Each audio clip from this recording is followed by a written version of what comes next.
ये चुने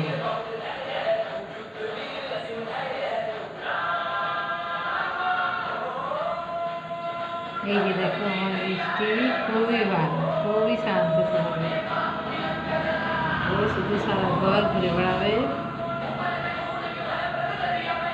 ওকে আমি খাঁচার মধ্যে রাখি। কারণ আমার বাড়িতে কুকুর আছে, বিড়াল আছে, কোনো সময় ওকে ধরে ফেলবে, সেই জন্য আমি ওকে খাঁচার ভিতরে রাখি। কিন্তু খুব ভালো, খুব ফ্রেন্ডলি।